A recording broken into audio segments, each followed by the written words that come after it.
I'm not telling you a story, but the first thing I have to say is time doesn't work the way I think it does. You can call me Oracle because I'm the one who's talking to you. Welcome to the cult. Alright, so, um, let's see. Two quick krIDA or game things, and, one other magi thing. That is a tri-many thingy. Alright, so, I previously mentioned that I had been playing Bane of the Cosmic Forge, and had moved on to Wizardry 7. I've basically finished up the Ork Castle and most of Makarama. I'm in the Lost Temple right now.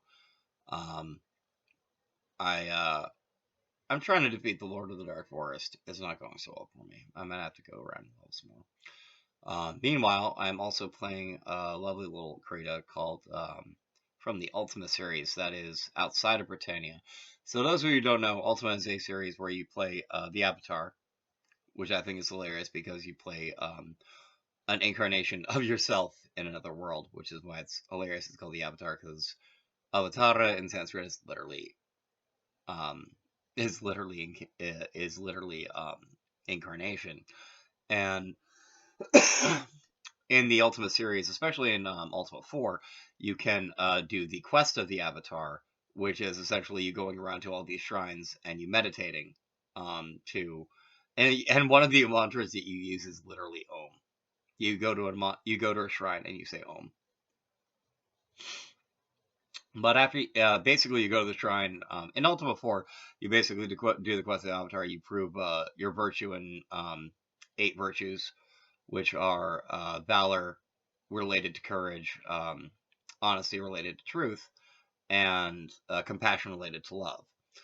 And then there's spirituality, which is a combination of all 3. Humility, which is basically present in all 3, but is not specifically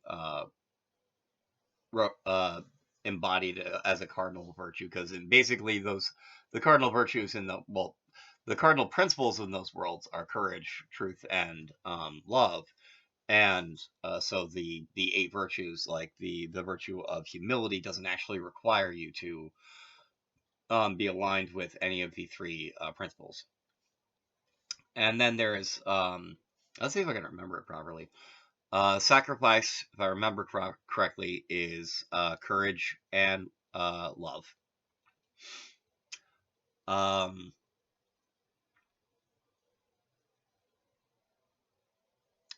honor is, and the other 2 are honor and justice. I never get these 2 right.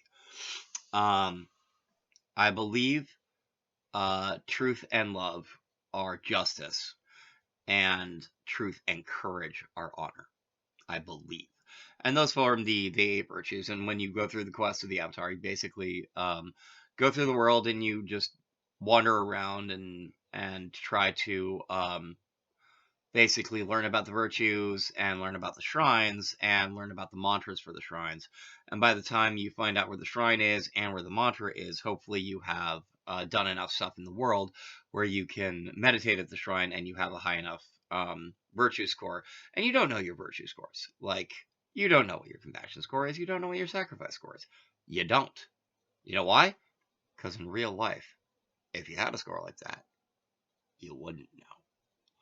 But if you have a high enough score, essentially, if you don't rip off the blind magical reagent dealer in pause, for example, you have high enough honesty score, you're able to basically get a mark of virtue from the relevant shrine when you go and meditate with the correct mantra. So there are 10 games set in Britannia. The 4th one is the Quest of the Avatar. Around 6th one, you start dealing with gargoyles. And then the 7th one, they have this whole thing about this organization called the Fellowship, which turns out to be mad shady. And, like, it's a pretty good series. But there's also side games, if you will. And one is set in the 1800s, and you play, you're yet again the Avatar, and you go back in time to get shot to Mars, which is hilarious considering I have this whole thing about oh, I may have mentioned this before. I tried to work. I like applied to work for Bethesda to work on Fallout 4, and obviously I didn't get hired for it because otherwise, I'd probably have a different situation right now. But in my Fallout 4, you basically I call it my Fallout 4. In my Fallout 4, which had a map that ran from Portsmouth, New Hampshire down to Hartford, Connecticut. You basically at the end of the game were able to, for the only time in the entire game, ride on your companion Giddy Up Buttercup to go the Horde of the One Gun is coming to the Boston Aerodrome down the Mass Pike and take a vault crew that you put together yourself to basically like man a vault that the Institute is throwing at Mars. And I say throwing because that's kind of really what it is. It's not sophisticated. I mean, like, it's sophisticated-ish. It is rocket propulsion.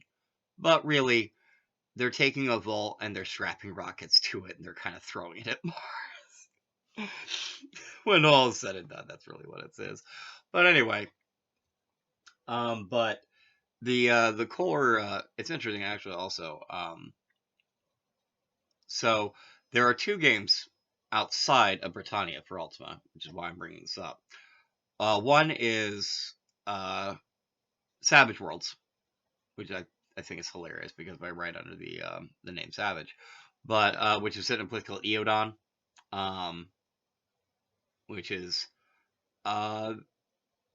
largely, near as I can tell, sort of like Yucatan Peninsula, Mesoamerican. You're dealing with what are I mean, in some cases very, in some cases not. Various degrees of racist interpretations of native indigenous people. Um, at least one extremely racist, and generally speaking, actually not that racist as I recall. But I haven't played the game, so like this is something I happened to research once because I was looking for information on this other one, which is Martian Dreams, which is basically you go back in time to help retrieve a bunch of famous historical figures from Mars because Rasputin, Percival Lowell, Thomas Edison. Now you might not think Percival Lowell's that important, but Thomas Edison and Rasputin are actually really huge for world history. But like also Nick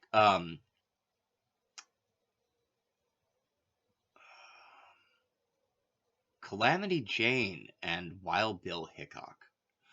Um like notable figures from the 1800s, whether or not they're historically important in terms of the entire world.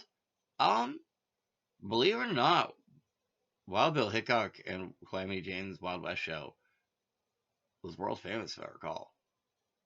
But basically, a lot of these figures were touring this thing, touring a space cannon that Percival Lowell had made that was not intended to fire yet.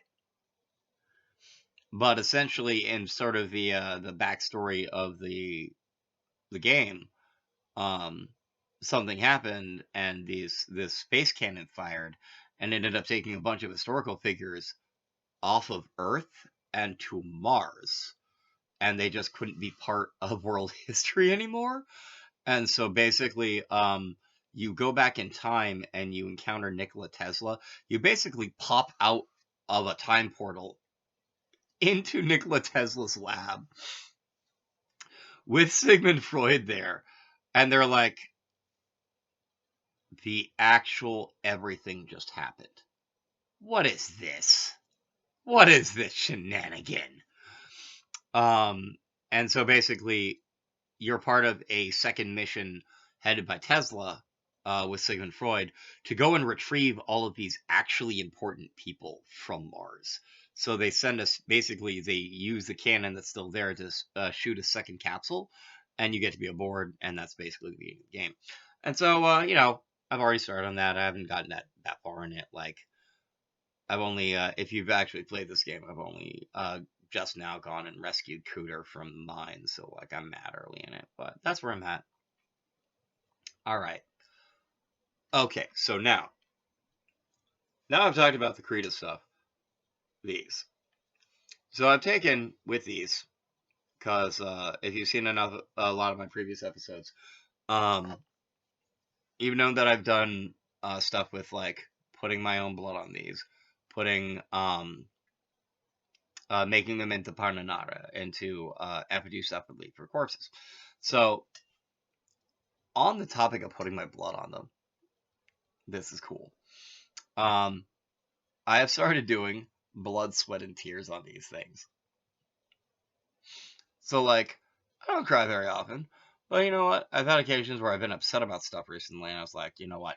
Dap, dap, dap, dap, boom, boom, boom, boom. And what's hilarious about this is oftentimes I've already put my blood on it. I've already put my saliva on it anyway, because like that's how it works when you roll these things. And sweat on my brow. So here's the thing. I can do Arya, Rakta, Agustina Mutra. First, blood thumbprint. Dvitya, Ashna Shvarajala. Sweat of the brow. Sweat produced of the brow. Second. Tritya Usajala. Now, like, do I have to say Dawn's Tears? No. I think it's cooler to say Tritya Usajala. But especially if I'm upset about something that's like, that's not okay. That happened and I'm not okay about it. Then I can do Tritya Usajala Urtha and third have Dawn's Tears of Righteousness. And that sounds scary. Blood, sweat, and tears, yo. Blood, sweat, and tears. Alright. This is vocal, gonna sing myself out. Dream safely out there, and all we've throughout. And that's right there, from Oracle me.